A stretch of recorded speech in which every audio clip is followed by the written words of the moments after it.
nag-uusapan lang kami ni Marian. Hindi mo na kailangan malaman pa. Pero Juan, saan ka ba galing? Tsaka ano yung binili mo? Ito ba? Pinabili sa akin ni tatay. Toy tsuka. Ano? Toyot suka? Chicharon yan eh. Patayin niya ako toyot suka mo. Toyot suka nga, Mary Joy. Sana toyot suka mo. Tara na. Ikaw talaga, Juan. Kahit kailan talaga, napakakit mo. Cute ng ilong mo. Talagang yung dalawang yun. Nagkamali na nga ako sa binili ko eh. Pinagtawanan pa ako. Tsaka, ang cute daw ng ilong ko. Pero, babalik ako sa tindahan. Chicharon pala ito nabili ko. Toy tsuka ang pinapabili sa akin ni tatay. Naku, Juan.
Tay, nandiyan na po pala kayo.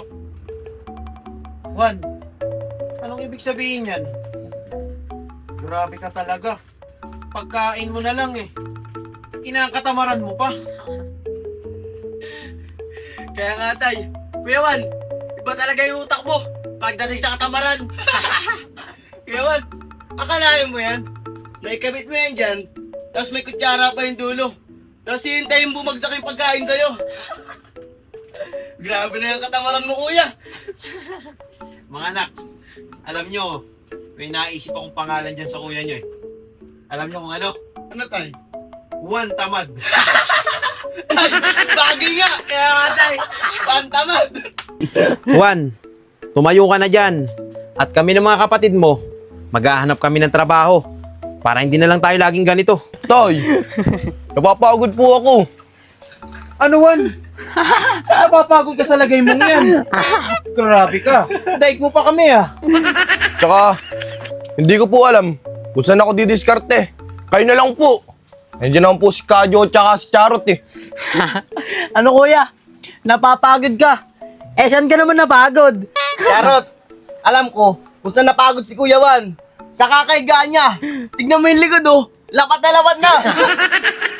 Grabe ka talagang bata ka. Bilib na ako sa iyo ah. Tumayo ka na dyan. Mamingwit ka ron sa tabing dagat. At kapag may nahuli kang isda, kami nang bahala ng mga kapatid mo. Pupunta muna kami doon sa konstruksyon. Para naman maka-extra kami. Tara na mga anak. Ano tayo? Tamad. Diyan ka na kuya, tamad.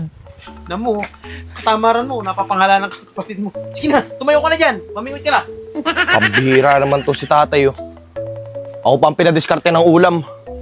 Pwede naman sila eh. Kasarap-sarap ng tulog ko dito eh.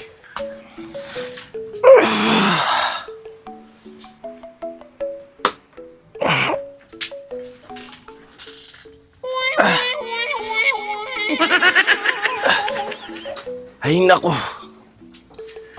Utos ng utos. Napapagod yung tao eh.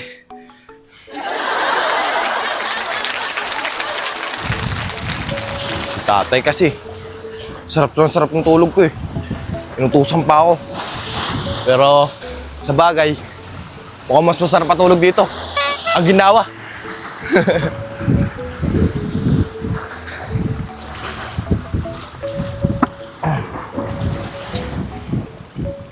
Ang tagal naman. Wala pang kumikibit na isda. Makatulog nga muna. Mararamdaman ng paa ko yun kapag may kumibit.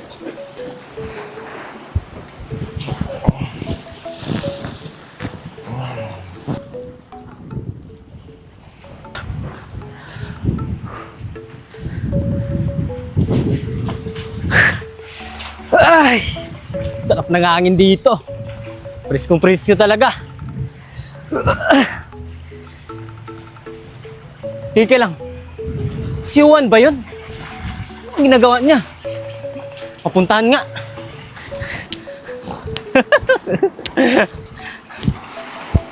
Si Juan nga. Namimingwit. Yung mala. Lapitan nga.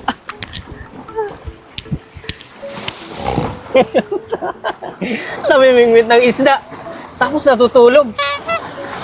Aba, baka di 4 pa. Grabe talaga to si Juan. Hoy, Juan! Namimingwit ka. Tapos tulog ka. Tapos nakaipit pa yung pamimingwit sa paa mo. Anong mahuli mong isda niyan? Eh, Chong, naantok ako eh.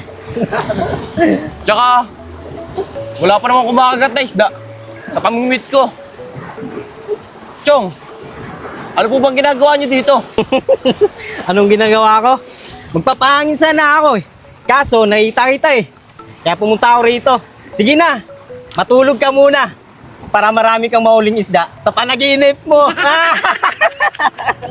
Sige na, Juan. Pagbutihin mo ha. Sige na.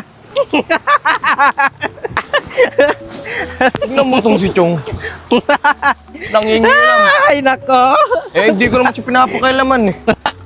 Tsaka, mararamdaman ko naman to kapag may kumagat na sa pamingit ko. Makatulog nga ulit.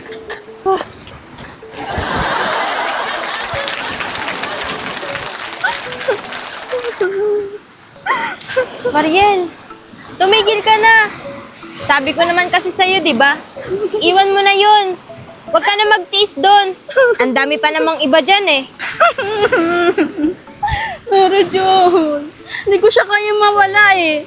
Kahit lukawin niya ako, hindi ko siya kayang iwan. Ay naku, Bes. Sinabi ko naman kasi sa'yo eh. Kung palagi kang ganyan, bahala ka sa buhay mo. Magtiis ka. Alam mo, kung sa akin ginawa yan, hindi ako papayag. Papalitan ko siya. Ang dami naman tomboy dyan eh. Basta, ayoko siyang mawala. Kakausapin ko siya para magkais ulit kami. Papagalitan ako ni tatay nito. Wala akong nahuling isda. Si Chong kasi, pampagulo eh. Dumating pa. Nagtakbuhan tuloy ang mga isda.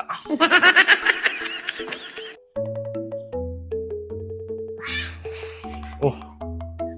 Si Mariel at si Mary Joy ah. Pero, bakit malungkot si Mariel? Papunta niya. Nasasabi mo lang yan, Mary Joy. Pero pag naloko ka niyang tomboy mo, malalaman mo rin kung ano yung nararamdaman ko. Mariel, Mary Joy. Pero teka, bakit parang malungkot ka? May problema ka ba? Oo, Juan. May problema si Mariel. Yung tomboy niya kasi, nahuli niya. May kausap na iba. Pero, Juan, saan ka galing? Bakit may pamingwit kang dala? Mary Joy. Namingwit ako eh. Kaso, wala akong nahuli.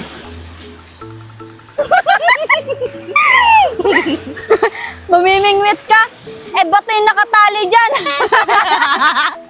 Alam mo ikaw, problemado akong tao. Nawawala yung problema ko sa'yo. Alam mo, Juan, kung ako sa'yo, ibukbok mo na lang sa ulo mo yung bato. Para naman matawan ka. Sigurado ako, pag pinukpok mo yan sa ulo mo, makakahuli ka ng malaking isda.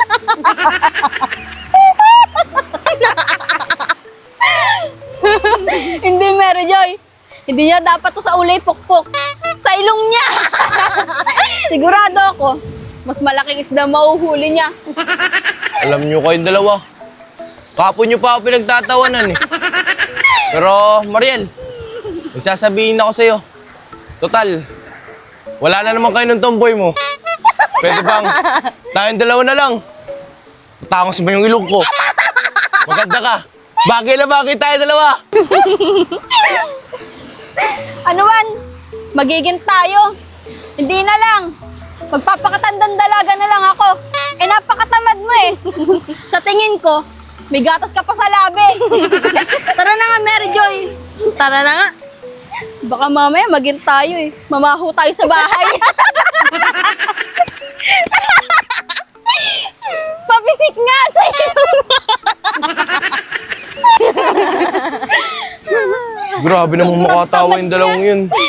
Sobrang tangos ng ilong. Nagpapakatandang dalaga na lang daw si Mariel. Kesa maging kami.